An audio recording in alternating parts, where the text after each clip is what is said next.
Welcome to Morning Joan, the podcast where we spill all the tea on the latest entertainment news.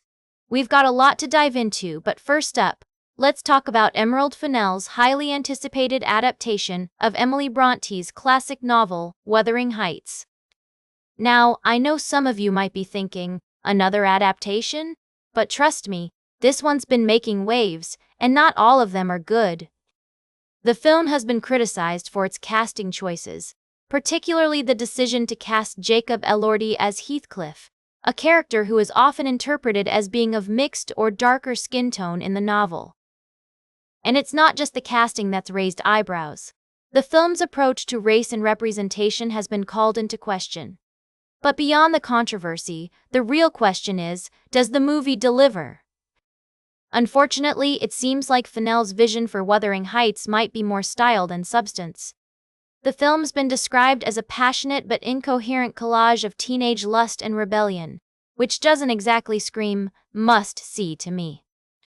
And let's not forget the cinematography and set design, which have been accused of fetishizing white skin. Because, that's exactly what we need more of in Hollywood. More objectification and less diversity. It's a shame, really, because I was excited to see what Fennell would bring to this classic tale. But it looks like this adaptation might be a miss. We'll have to wait and see how audiences respond, but for now, it seems like Wuthering Heights is more of a disappointment than a sweeping romance. We'll be right back with more tea on Morning Joan. Welcome back to Morning Joan. We're diving into the fascinating world of artificial intelligence and domain names. You might have caught a glimpse of it during the Super Bowl, but have you heard about AI.com? This mysterious website was advertised during the big game, and it's been making waves ever since. So, what is AI.com? Well, it's a new platform from Chris Marsalek, the co-founder and CEO of Crypto.com. As of now, users can sign up with a Google login, claim their own handle, and even get a separate handle for their AI. But here's the interesting part. After finding two available handles, you need to confirm your identity with a credit card. Don't worry though, the site doesn't charge you anything for the transaction confirmation. The story behind the domain name AI.com is just as intriguing. Marsalek paid a record-breaking $70 million for it, shattering the previous record held by carinsurance.com, which sold for $49.7 million in 2010. The domain was previously owned by early Bitcoin investor Arsene Ismail, who acquired it for $10 million from Future Media Architects. But what's the plan for AI.com? Marsalek has shared that it will be an AI assistant platform with a social media aspect, but the details are still unclear.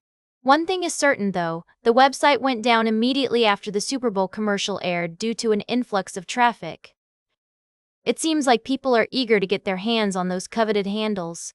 As we continue to explore the world of AI and technology, it's exciting to see what AI.com will bring to the table. Will it revolutionize the way we interact with artificial intelligence? Only time will tell. For now, it's definitely a story worth keeping an eye on. Welcome back to Morning Joan. We've got one last story to dish out before we wrap up today's show. You guys know I love me some Star Wars, and I'm sure many of you do too. So, let's talk about the upcoming movie, The Mandalorian and Grogu. Now, I know what you're thinking, what's the big deal? We've had a whole series on Disney+, why do we need a movie? Well, apparently, Lucasfilm and Disney are trying to make a case for why this story needs to be on the big screen. But so far, they haven't really shown us much. The marketing for this film has been pretty low-key, which is weird considering it's the first Star Wars movie to hit theaters since 2019. The first official look we got was back in September 2025, and it was all about vibes and nods to other Star Wars stuff. Then, we got a picture of Mando and Grogu, because who doesn't love those two? But the Super Bowl spot they released was just odd. It felt like a homage to old Budweiser commercials rather than actually showing us anything from the movie. According to Disney marketing execs, that was kind of the point, to remind us that we love these characters and to poke us into getting excited about the film without actually revealing anything.